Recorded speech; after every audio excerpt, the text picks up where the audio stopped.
All right, well, Jerry, thanks for joining us. You're welcome. Yeah, happy to be here. Happy to be here at the ranch. I mean, we already got the tour. Amazing ranch. Lots of fun out here.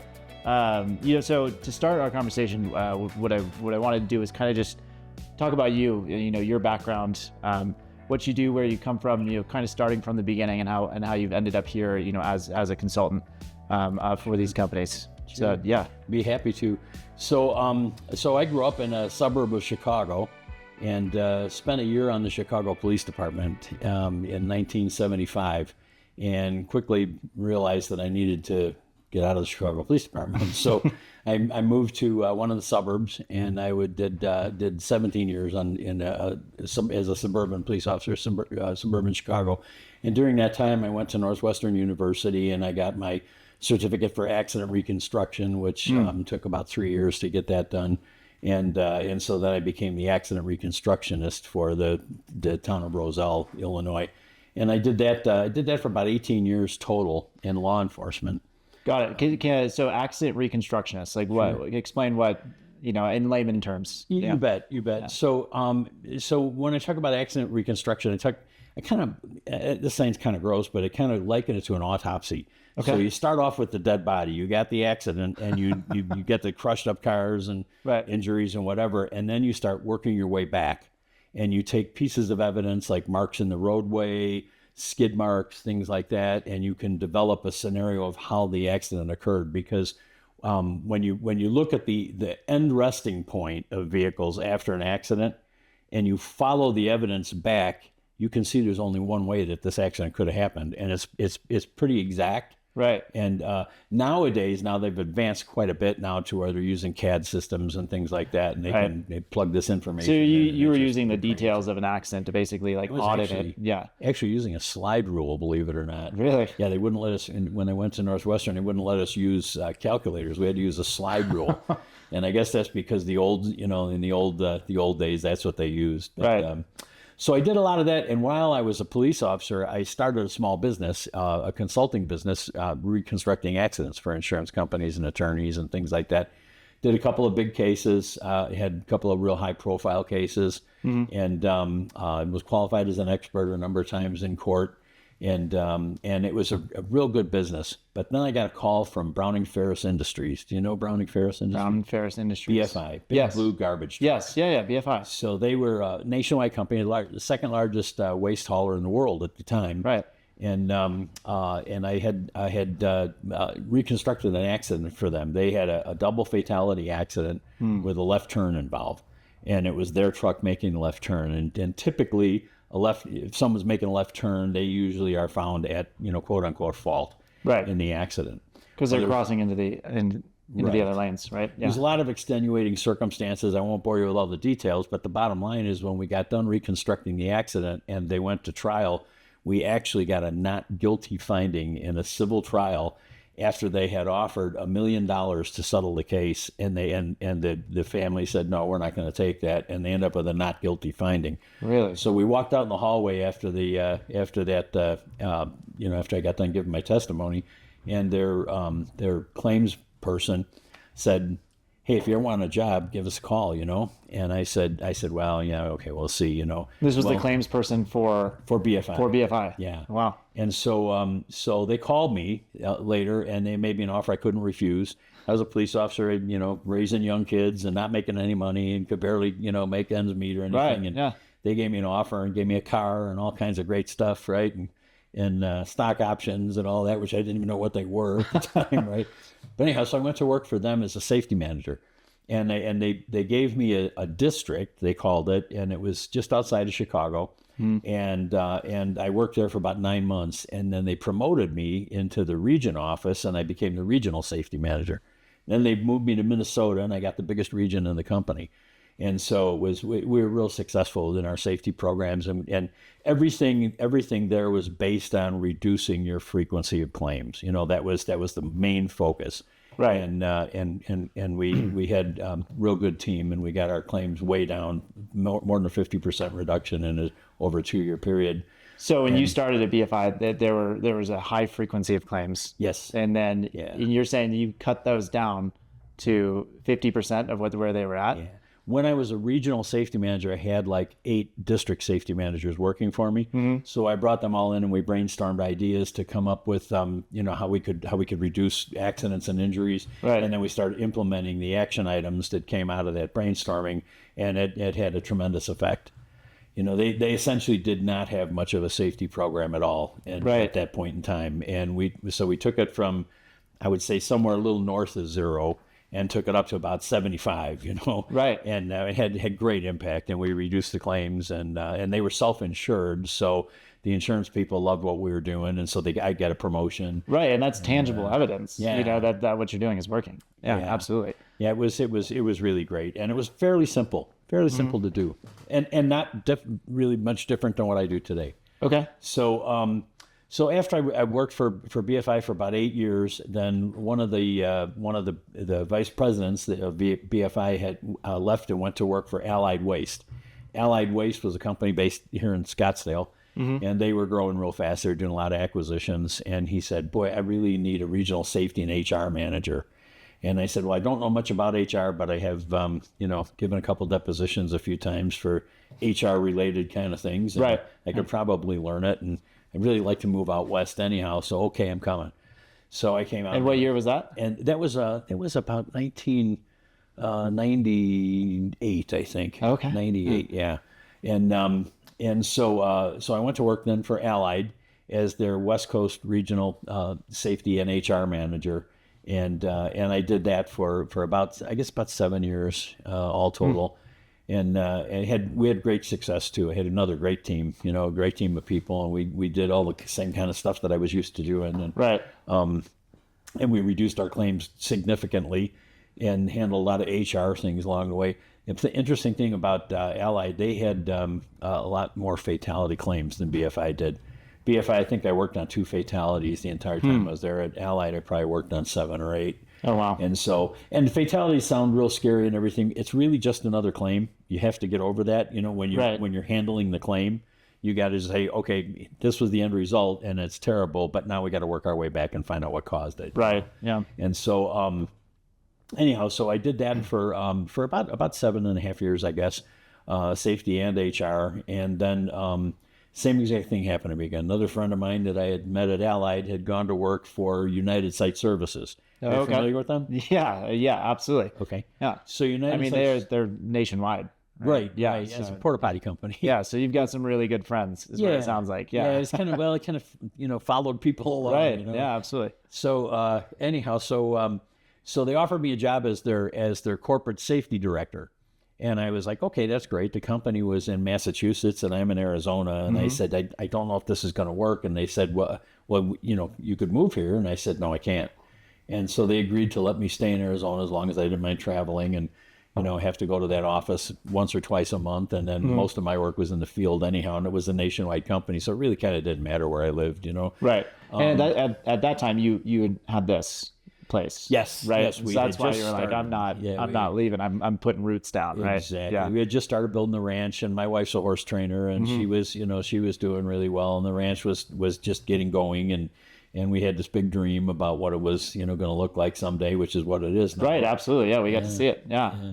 And it's a never-ending project. But anyhow, so I said I couldn't leave, because of that. So they brought me in as their safety manager, and I worked real close with their insurance broker and with their insurance company because they had really high losses when I first went in there, and they had extremely high turnover, which I think was a huge root cause for the amount of losses they had. They had a lot of inexperienced people. Right. People would come and work for a short time, and it's not the most pleasant job in the world, and so. Something else would come along, or they'd get their CDL license, and now they could go almost anywhere and work. Right, so their turnover rate was affecting those claims. So the first thing we addressed is how we're going to get the turnover rate down. Right. So we started working on that and had pretty good success on it. We started, I always said in a company when you're building a culture, whether it's a safety culture or just culture of the company, you can pay people for their time and you can pay them for their brain, but you got to win their heart. And so we went to work on winning the hearts, and we did it. and we had people that worked for that company for a long time, and we started seeing the turnover went way down, and we started seeing a lot more longevity in the people we'd hire. And right from the get-go, we would start ingraining the culture into new people as part of their new hire orientation. We would do that, Right. and so the company we did really well. And about 3 years into it, they promoted me to vice president of safety and compliance for this nationwide company, which Yeah. I was thrilled because, I'm a kid that grew up in the suburbs and had 2 years of college, Right. Yeah, absolutely. But anyhow, so I got that promotion. It was a great ride. I really loved that company, and we just did great things. And at the end, at the time that the company was going through flux and they were getting ready to sell the company, they basically came in and let all of the management go on like one Friday, Black Friday, everybody from the RVPs clearing house. Brought a whole new group in that, okay, you guys built it, it's running great now, it's making a lot of money, now these guys are going to come in so we can sell it. But they didn't hurt us, anybody. I mean, we did real well Right. on the deal. And so I retired young. Gotcha. And I started this business, and I kind of thought, I talked to my wife one night, and I said, probably need something to supplement Social Security because all the money went into finishing the ranch, Right. And I said, so, I got a lot of experience. I really should do this, and start this company. And I thought, okay, I'll start this little consulting company. We'll do a little work here and there and help people with accidents and help, motor carriers that are having issues, and see if we can help them out. Well, that just exploded, and it turned into a much bigger than I ever expected. I've got like 7 people working for me, all spread out all over the country now.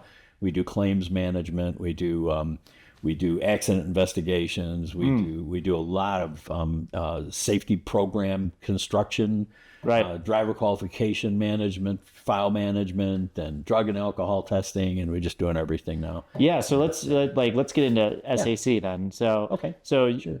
what you're doing with SAC is you're working directly with motor carriers. Yes. Right? And you're, from what I know, you're FMCSA specialist, and DOT consultant, right?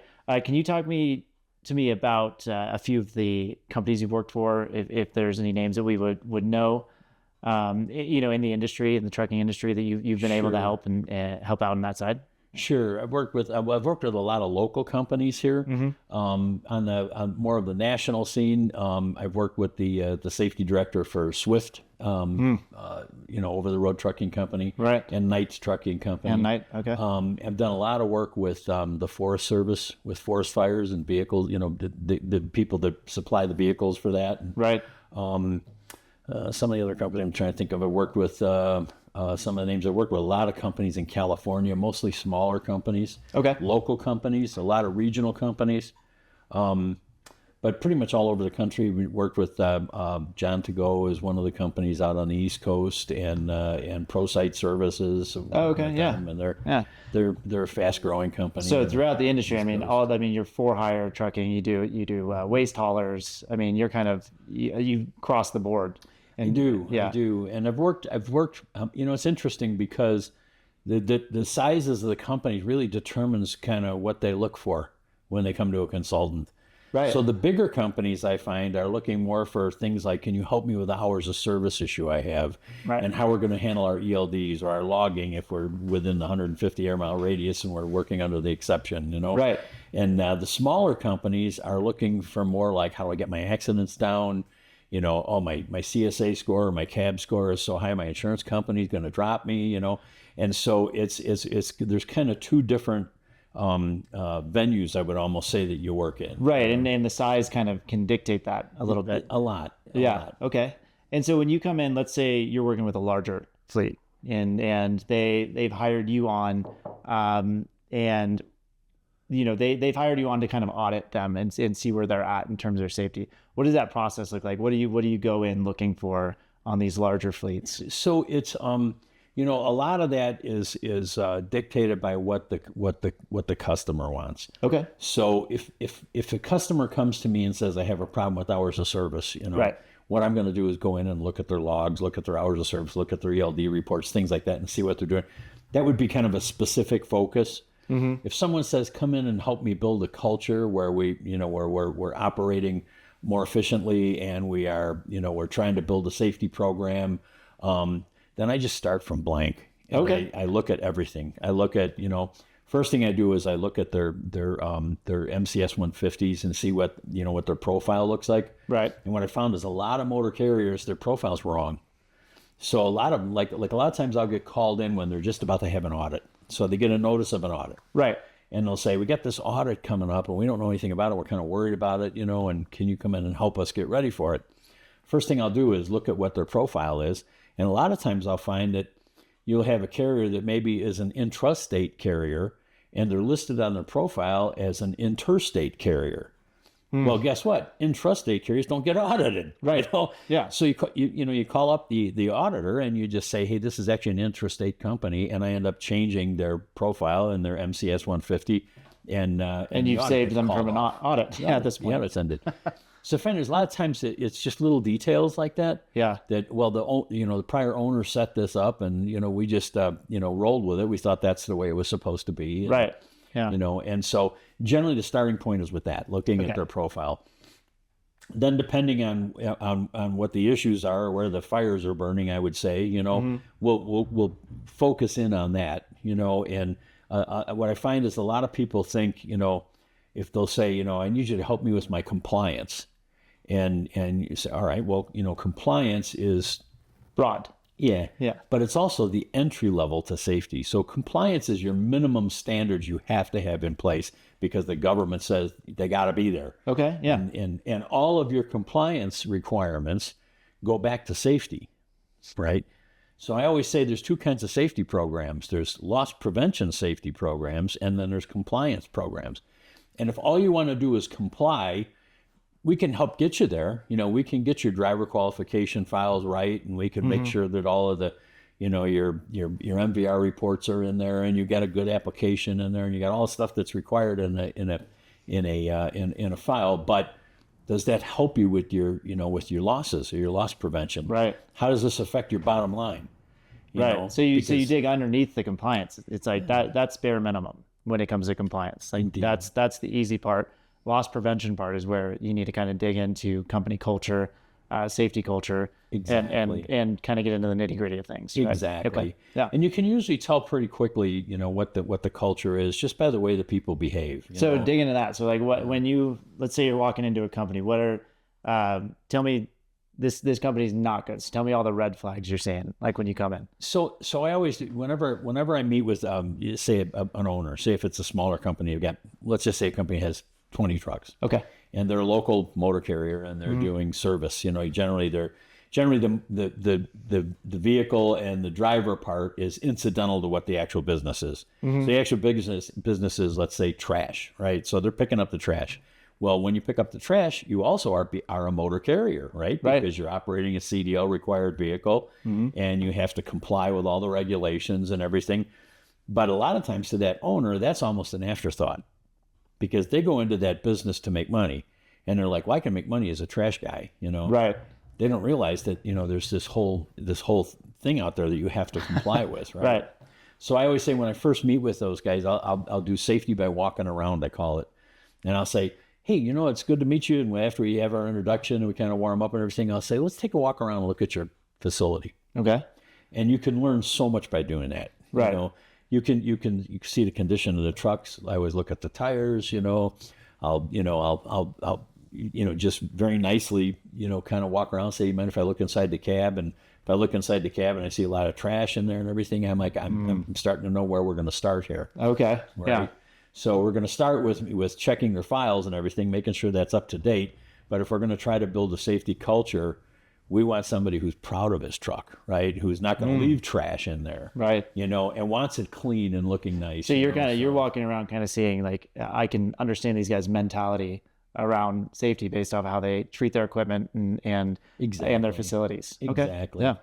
And it's amazing how much you can learn just from that, just from doing that. And you can kind of see the other thing is it gives you a great opportunity to compliment what they're doing right, which is really key to this whole thing, because you don't want to just come in and tell them they're all screwed up, Right. Yeah. You come in and you look at what the carrier is doing right, and you compliment them for it, and you say thank you, and if you don't mind, I'm gonna make notes of this so I can pass it on to the next guy that maybe Right. isn't doing that, right? Mm-hmm. And so that's the way you start winning them over, Right. And once you got them and you know that you have a good dialogue with them and everything, then it becomes easy to start putting the building blocks in to build a culture where they're going to really pay attention to loss prevention. Right. And you have experience, basically building safety programs out from scratch, right? Yeah. And so, and we've kind of chatted before, but it's tough when you think about a trucking company. Let's stick with that, 20 unit trucking company,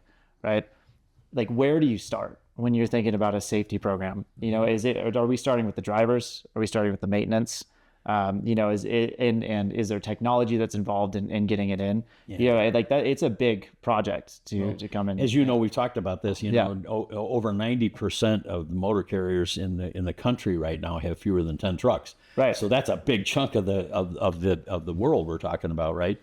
And so, generally at the very beginning, at the starting point, what I like to do is, if they have safety meetings, I like to go to one of their safety meetings and just see how whoever the leader is interacting with the people. Right. And that was if they have safety meetings. If so they step one, let's have some of them safety don't. meetings. Yeah. Right. Yeah. Yeah, a lot of them are doing. A lot of them, and again, because I'm a consultant now, which I'm wearing a little different hat than when I was the safety manager. Right. I have no authority. I walk in and I'm just, everybody knows I'm working for the boss and everything, but I can't go in and make changes. I can go in and make recommendations, Suggestions, and suggestions, But then again, there's a little bit of salesmanship in that. So, if you tell somebody that they're going to have to, upgrade their maintenance department and it's going to cost them $90,000 over the next year, a lot of times they sit back on their heels and they're like, well, I can't do that. Well, especially for these smaller, You bet. minus 10 trucks. Yeah, absolutely.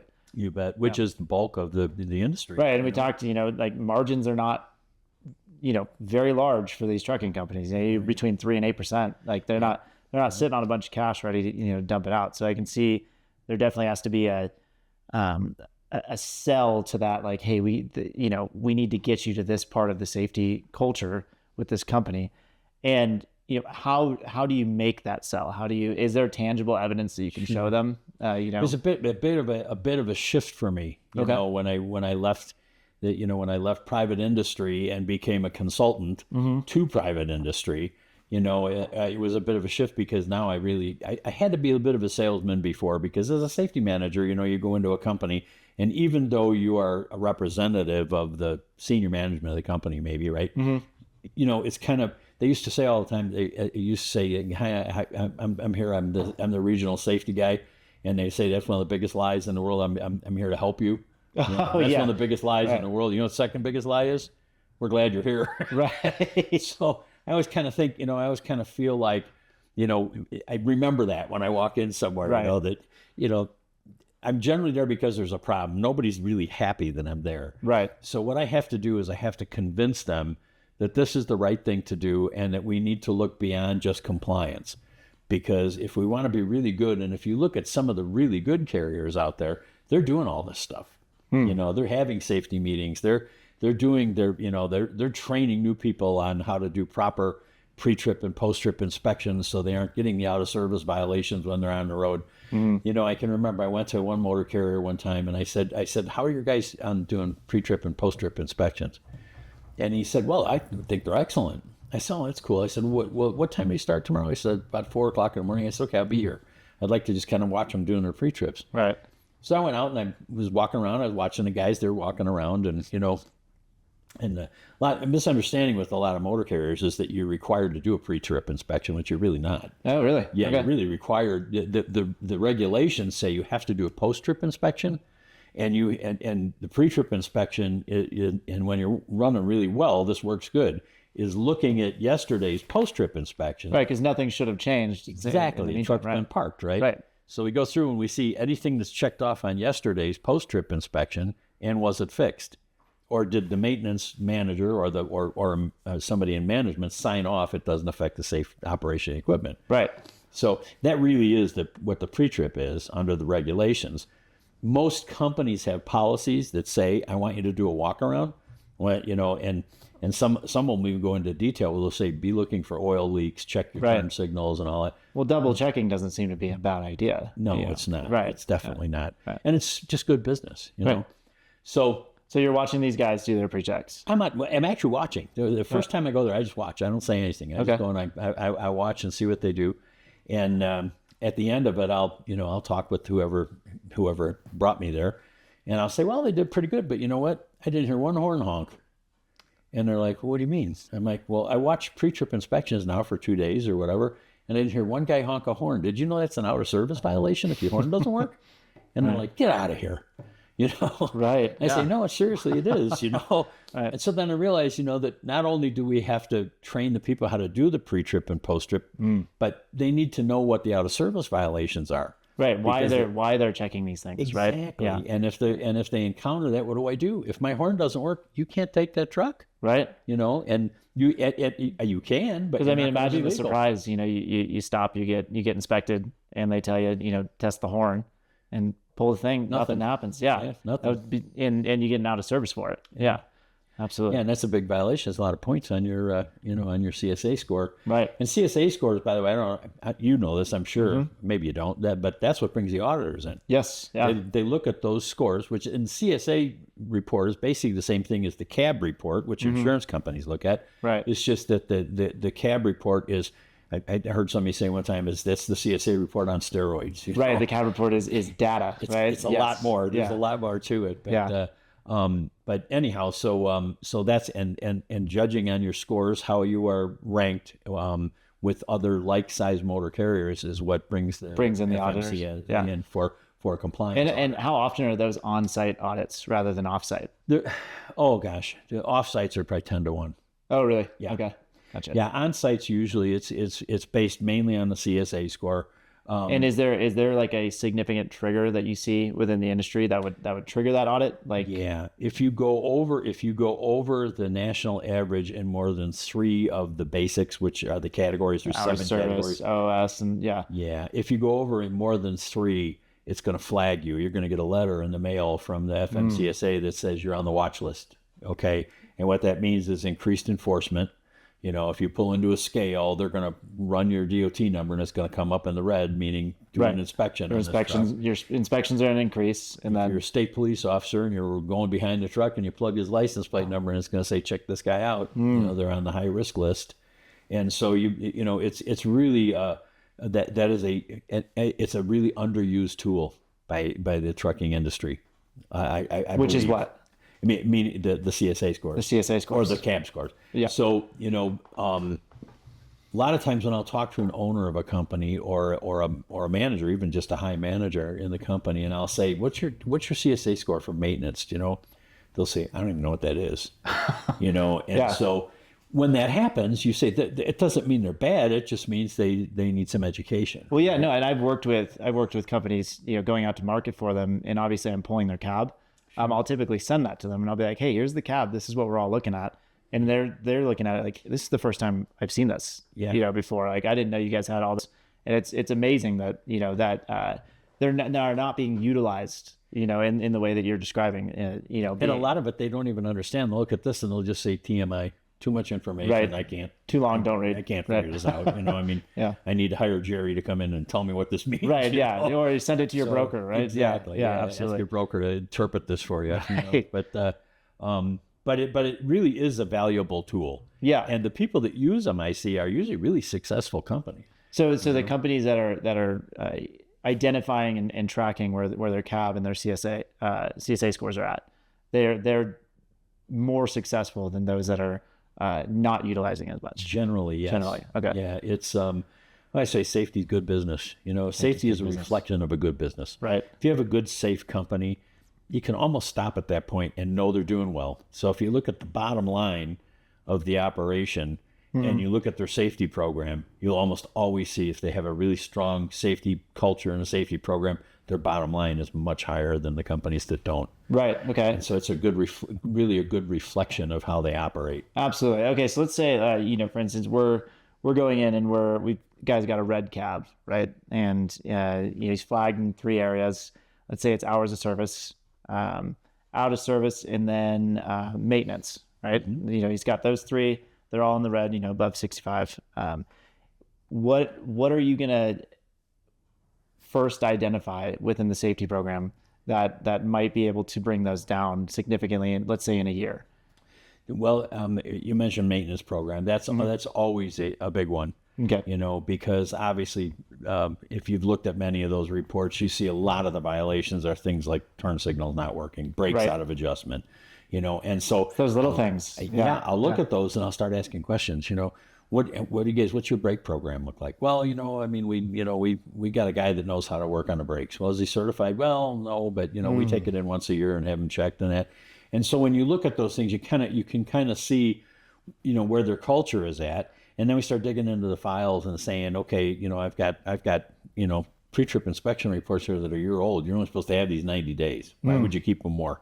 Right. You know, why would you want to have that? You know, get rid of it, you know? And so, and then you start looking for things like receipts for parts and repairs that were written up on the driver's daily report, you know, and say, okay, it says here that you repaired this. Let me see the receipt for the part, you know, and they can't find it. And they don't have the receipt for the part. It's a requirement. If you get audited, they're going to want to see that, you know, and you have to show them that.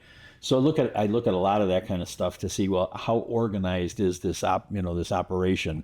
And there's always a lot of holes. Right. You know, and in terms of maintenance, I mean, I feel like the smaller companies, they're typically doing those in-house, right? Is that what you see? Most are. Most are, yeah. And are the larger companies, are they typically throwing those out to third parties, or are they handling that in-house as well? It's a mix, probably 50-50. Okay. And I see a lot of companies that have lease trucks. They'll have the lease company does the PMs on them and the maintenance on them, and they'll have somebody in house that will change a light bulb. You know, kind of like not really a mechanic, but somebody that can no major repairs, just nothing big. Yeah, but they'll do that. So that's kind of all over the place, and it's probably not that important, really. Okay. You know? Yeah. Because you can have a really good program and have it outsourced.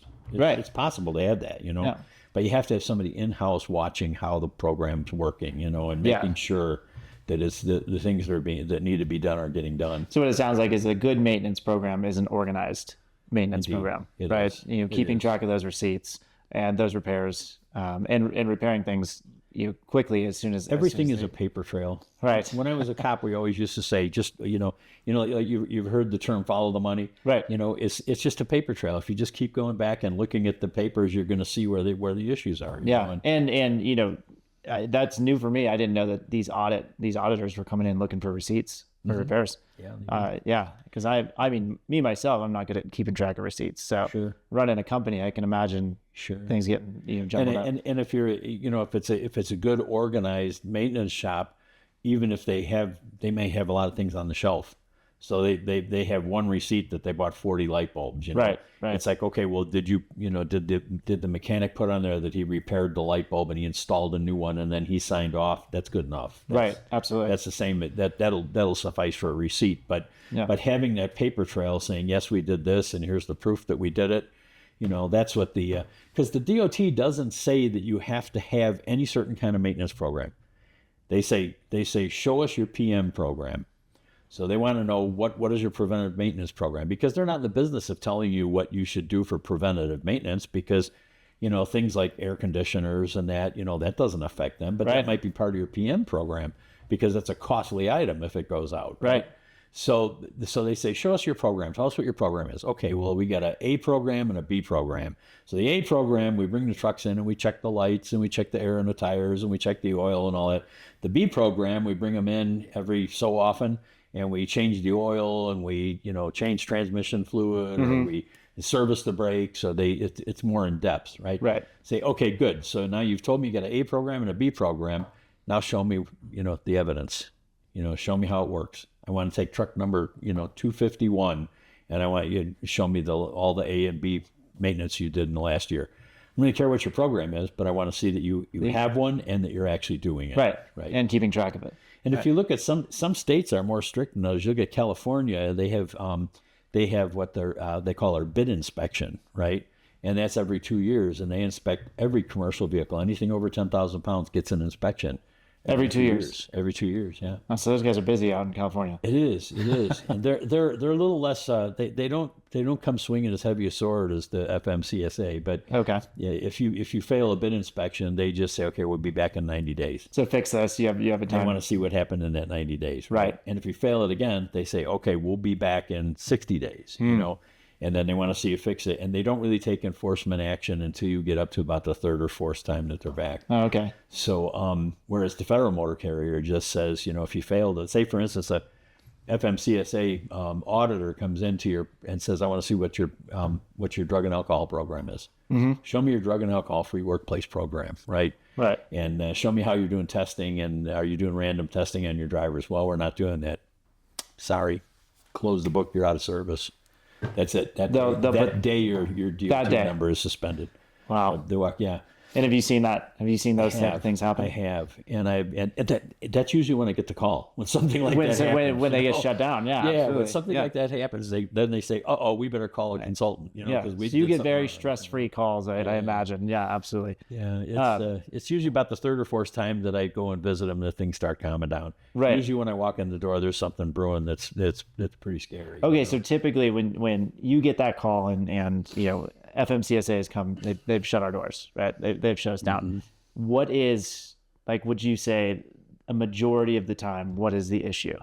Is it a drug and alcohol program? Is it sometimes? Yeah. Yeah. I mean, what do you see the most common? Sometimes it'll be a drug and alcohol program. Sometimes it'll just be that their scores were so high, and then the DOT came in to audit them and found that they're doing nothing to fix it. Oh, okay. So until you can show me that you have a maintenance program, a loss prevention program, right. we can't, you're not safe to be on the road. We have to shut you down, Yeah. And so when that happens, there's some things that we can do. And I worked with a company here locally that happened to.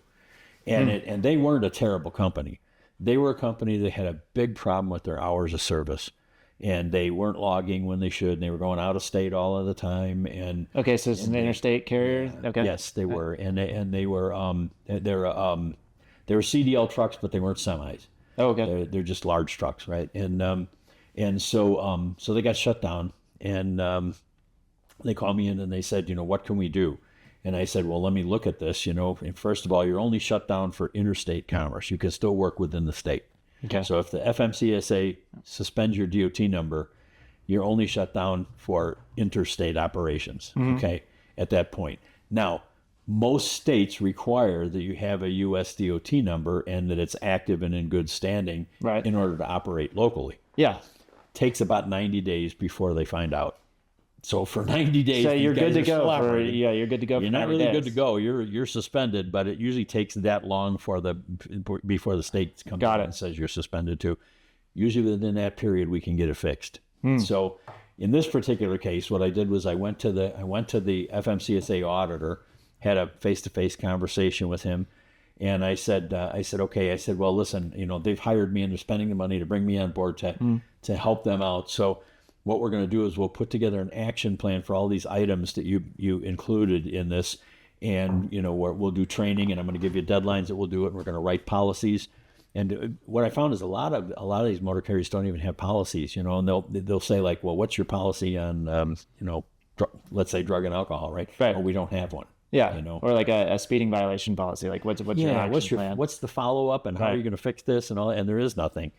And what I always tell carriers when I go to work with them is I said, we should, if you want to really have a slick program, what you want to have is you want to have a policy, and then you want to have a written program. So the policy is what you're going to do. Right. Written program is how we're going to do it.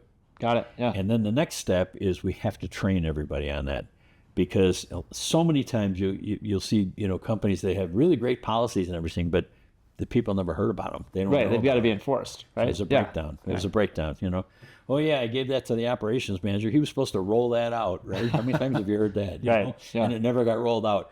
Well, there's a difference, too, between rolling it out and getting it ingrained into people's system and their everyday work, because that involves follow-up and checking and things like that. Yeah, I mean, instead of safety being a checkbox, making it the culture, like this is how we run it. Right. Absolutely. Exactly. Yeah. We just do it this way because this is the way we do it. Right. It's not, we don't have to think about it. It just happens automatically. So, so hours of service, I mean, typically when we see something like hours of service, we're thinking drivers, right? Yes. That's like, that's where our mind goes right away. Yep. So like, what's going on with the drivers? What's going on with the driver training? You know, and is the fault in their ELD program, how they're handling their logging? You know, so is that what you typically see, where the error is happening in those hours of service? So since the ELDs have come into play, I think hours of service have gotten much better. Yeah, or at least easier to mitigate, right? Yes. And I think companies are more aware of them. So I think there are a lot of companies that weren't intentionally violating hours of service regulations. They just didn't pay close enough attention to it, you know? Right. So, you know, geez, that guy's worked a lot of hours. I wonder how many hours he's worked in the check, and he worked 84 hours and you're only on Thursday. You know? Oh, yeah. It's like, holy smoke. You know, nowadays it's, you know, it's right there in front of you constantly. Right. If you do LD. The ones that I see that have the most hours of service problems are the ones that operate in the exception, you know, in the 150 air mile. The radius, yeah. Because they don't have ELDs. And so what they do is. So are they still running paper logs? Is that typically what you see? Only if they go over if they go outside of that radius, you know? Right? Yeah, there's a couple of things in there too. They have to start and end in the same place every day, and they have to, you know, do a log if they go over 14 hours now. It was 12. It used to be 12. 14 hours now, and they still have to adhere to the 60 hour. There is no exception for that. When you hit 60, you're done, or 70 in 7. I'm assuming that you know this, but yes, 70 and 60 and 7 or 70 and 8, right? If you're a 7-day-a-week company, you know, and so so you know, most everybody understands that, but how they track it is important. So what I'll do is I'll say, do you have a payroll? Do you have that I can look at hours, like an ADP report or something? Right. And I'll start going down the ADP report. And I'm looking for any, you know, big hours, and I'll look for that guy's name, and I'll check it off, and then I'll do it for like 30-day period, and then I'll break that into the rolling 7 days. So that you're getting your data to see where these violations are coming from. Yeah, and how often, and is it one guy all the time? Right. Or is it? So you can identify the like one driver who might be, you know, blowing this hours of service, you know, safety score out of the water. Interesting. And does it typically happen that way? Is it typically just one driver, or can it be like a culture of? Yeah, generally the companies that have a problem with that, it is a culture. It's kind of where they just, well, how am I supposed to get the work done? You know, I don't know. Hire more people. You know what I mean? Gotcha. But you can't continue to operate this way. One, you're violating the regulations. Secondly, you might kill my wife. You know. Right. So they're operating knowing that violation is coming, but they're like, hey, I got to get it done. Yeah, sometimes. And then that becomes the whole willful thing. You have to have that discussion. You know, is that, you know, how serious it is. Yeah. Okay. So, you know, talking about drivers, you've put together, from what I can tell, is you've put together programs for driver safety training. When you're coming into a company and you're like, I'm going to build out a driver safety program, you know, where's your start? Where are you starting with that? And where are you taking it in terms of like, this is the end result? So if we're going to put together, you said training programs, right? Yeah. So if we're going to put together, say a company says, I think we need to have a defensive driver training program, right? Say, okay, fine. So why? Why do you say you need that? I mean, I think it's a great thing that you're doing that, but why do you say you need that? And generally start looking for the root cause of what's bringing them to the realization they need a driver training program. Right, and it could be those scores coming back. Accidents, you know, and a lot of times you find, you know, it's not just the scores. A lot of times they just have a lot of accidents that they're just paying out of pocket. So they're losses. Yeah, because they don't want their premiums to go up, so they don't report it. They never report it to insurance company. And so anyhow, so you kind of dig down to find out, you know, what's really bringing me in here. Right. Once I know that, then I'm like, okay, then I know what direction we need to go here, you know. So now, you know, just coming in and giving somebody defensive driver training is a one-time shot, usually boring, right? So, you know, the most popular defensive driver training program that exists today is the Smith system. And a lot of people use the Smith system. The Smith system is great. I love it.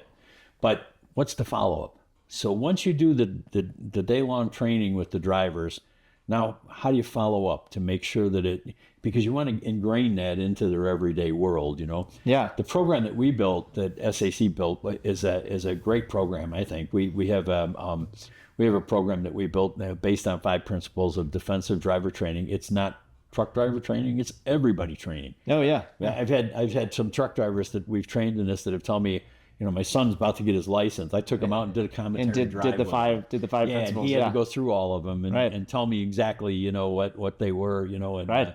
And no reason not to. I mean, everybody needs to be safer on the road, right? Yeah. And then the key to that is and what my program is that we built is it's basically a little bit more than a half a day with the driver. So we can get this whole thing done in a day, literally. And it just depends on the size of the group that we want to have, right? Right. So we'll train the drivers in the principles of defensive driver training, which are pretty simple. It's basically looking down the road a half a mile, making sure the other driver sees you, all the typical things that that you train somebody, in a defensive driver training course.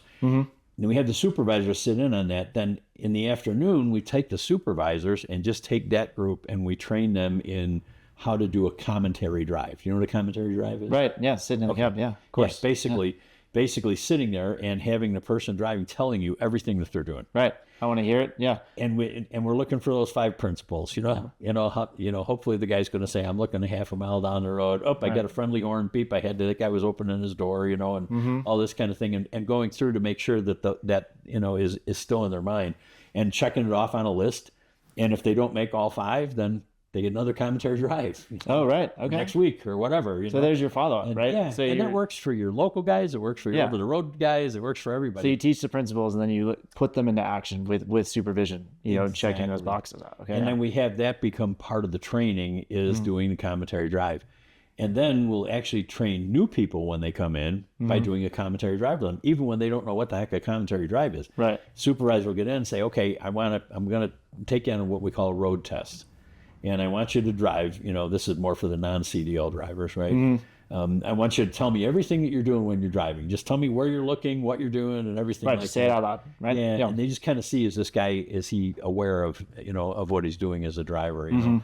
And then get them through the training, and then we do it, and then you can compare the score from when they first came in to 3 months later, and you see a huge improvement. Right, that's what I was going to say. I mean, you're leaving this with the supervisors to continue doing, because that's the huge part is that they can continue doing this and especially keep ingraining bigger companies. That's where you need to buy in is at that supervisor level. Right. You got to make them want to own that. You know? Because if they get relaxed, their drivers are going to just take it and run, right? And they're the interaction where the rubber meets the road. And guess what? Everybody driving trucks sees them as the boss. Right. So people don't quit their job. They quit their supervisor usually. Yeah, absolutely. So if you get a good supervisor and you can motivate them and get them to do a good job with the follow-up on this training, it's, it's invaluable. Let's talk about this.